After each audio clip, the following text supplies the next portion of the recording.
নমস্কার সবাইকে, সবাইকে স্বাগত জানাই আমার চ্যানেলে। আপনারা সবাই কেমন আছেন? আশা করছি আপনারা সবাই ভালোই আছেন। ফ্রেন্ড, আজকে আমি আপনাদের সাথে শেয়ার করব মাছের তেলের একটা দারুণ রেসিপি। যেই রেসিপিটা দিয়ে আপনারা কিন্তু এক থালা ভাত অনায়াসেই খেয়ে নিতে পারবেন। মাছের তেলের রেসিপিটা করার জন্য কী, কী উপকরণ লাগবে চলুন আপনাদের সাথে শেয়ার করছি। প্রথমে যেহেতু মাছের তেলের রেসিপি, প্রথমে নিয়ে নিয়েছি মাছের তেল, তার সাথে নিয়েছি আলু, পেঁয়াজ কুচি আর বেগুন, আর ২ টো কাঁচা লঙ্কা আর ১ চামচ ছোটো ১ চামচ রসুন। এবার কড়াইতে আমি সামান্য তেল দেবো। আমি সরষের তেল দিয়েছি, সরষের তেলেই আমি রান্নাটা করছি। এবার এর মধ্যে দিয়ে দিলাম বেগুন,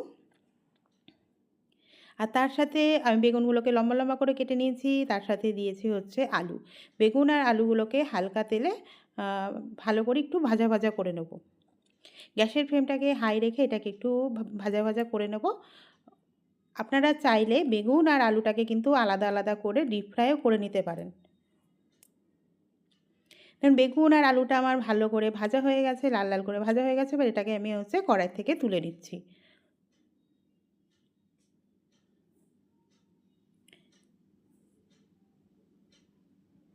এবার ওই কড়াইয়ের মধ্যে আবার দিয়ে দিচ্ছি পরিমাণ মতন তেল।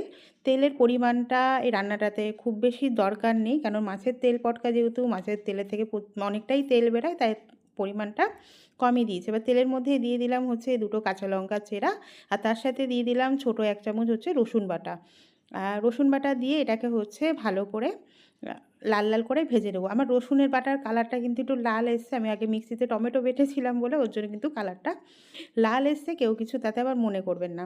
এবার দিয়ে দিলাম পেঁয়াজ কুচি। আমি এখানে মিডিয়াম সাইজের ২ টো পেঁয়াজ নিয়েছিলাম। পেঁয়াজগুলোকে ভালো করে কুচি, কুচি করে নিয়েছি। নিয়ে এবার এটাকে পেঁয়াজের স্লাইসটাকে দিয়ে রসুন আর কাঁচা লঙ্কার সাথে তেলের সাথে এটাকে ভালো করে পেঁয়াজটাকে ভাজা করব। এবার এর মধ্যে দিয়ে দিলাম পেঁয়াজটা যাতে তাড়াতাড়ি কুক হয়ে যায়, এর মধ্যে দিয়ে দিলাম পরিমাণ মতন লবণ।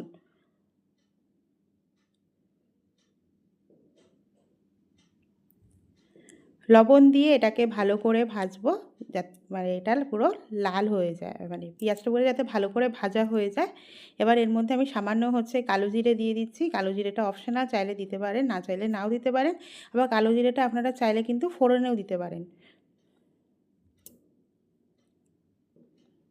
এবার এর মধ্যে আমি আলুগুলো যেহেতু ভেজেছিলাম, তা দেখলাম আলুগুলো পুরো ভালো করে ভাজা হয়নি। তার জন্য এটাকে পেঁয়াজের সাথে আরেকটু ভেজে নিচ্ছি। আর আপনারা যদি একেবারে ডিপ ফ্রাই করে নেন, তাতে তো সেক্ষেত্রে এখন অ্যাড করার কোনো দরকার নেই আলু। এবার আলুটাকে পেঁয়াজের সাথে ভালো করে ভেজে নিয়ে এবার এর মধ্যে দিয়ে দিলাম মাছের তেল আর মাছের পটকাটা। মাছের পটকাগুলোকে আমি ছোটো, ছোটো করে কেটে নিয়েছিলাম। দিয়ে এটাকে ভালো করে এবার ভাজা, ভাজা করব।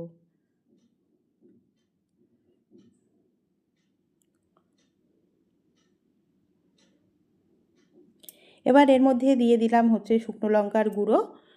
ঝালটা যে যেরকম পছন্দ করেন ওরকম দেবেন। ছোটো ১ চামচেরও কম দিয়ে দিলাম হলুদ গুঁড়ো, আর তার সাথে দিয়ে দেবো টেস্ট অনুযায়ী লবণ। আমি শুকনো লঙ্কার গুঁড়ো ইউজ করেছি। আপনারা চাইলে কিন্তু শুকনো লঙ্কা স্কিপ করে পুরো কাঁচা লঙ্কাও দিতে পারেন, বা কাঁচা লঙ্কা কুচি আমি ফোড়নে যেটা ২ টো দিয়েছি, সেখানে কাঁচা লঙ্কার পরিমাণটা আপনারা বাড়িয়ে দিলে সেটাও হবে।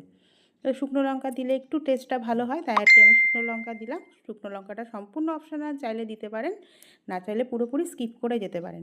আর ঝালটা যে যেরকম পছন্দ করেন ওরকমই দেবেন। এবার দেখুন আমি এটাকে আবার ঢাকা দিয়ে দিলাম, যাতে এগুলো খুব ভালো করে ভাজা ভাজা হয়ে যায়। গ্যাসের ফ্লেমটাকে লো রেখে এটাকে একটু ভালো করে ভাজা ভাজা করতে হবে।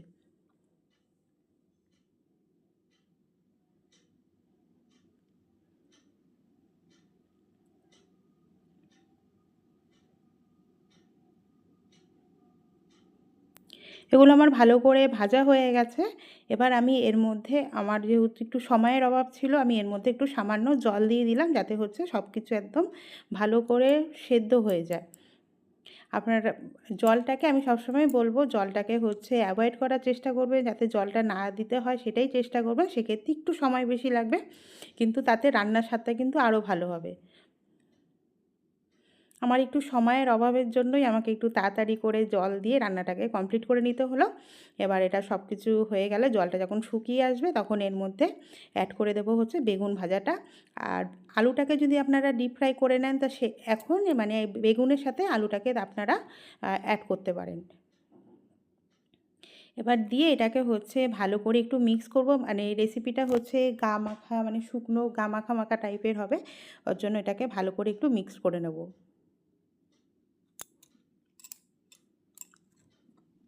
আর ফ্রেন্ড সবাইকে বলবো, আপনারা যারা আমার চ্যানেলটাকে নতুন ভিজিট করছেন, ইউটিউব থেকে যারা দেখছেন চ্যানেলটাকে সাবস্ক্রাইব করে দিয়ে আমার পাশে থাকবেন, আর ফেসবুক থেকে যারা আমার রেসিপিটাকে দেখছেন পেজটাকে একটু ফলো করে দিয়ে আমার পাশে থাকবেন। আর পাশে থাকা বেল আইকনটাকেও প্রেস করে রাখবেন, যাতে হচ্ছে আমি কোনো নতুন ভিডিও বা কোনো আপডেট দিলে যেটা আপনাদের কাছে সহজে নোটিফিকেশনের মাধ্যমে পৌঁছে যায়। আমি এবার দেখে নিচ্ছি আলুগুলো সিদ্ধ হয়েছে নাকি। তো আমার আলুগুলো ভালোই সিদ্ধ হয়ে গেছে। এবার এটাকে আরেকটু ভালো করে মিক্স করে নেব।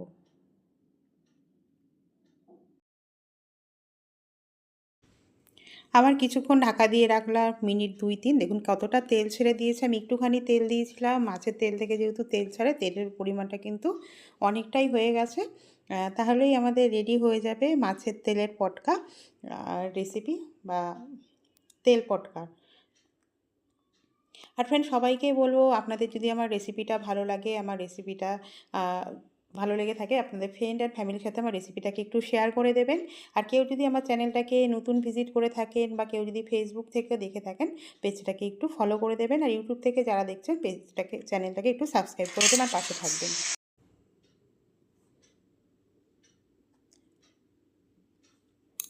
চলুন আজকের মতন আপনাদের সবার থেকে বিদায় নিচ্ছি। সবাই খুব ভালো থাকবেন, সুস্থ থাকবেন।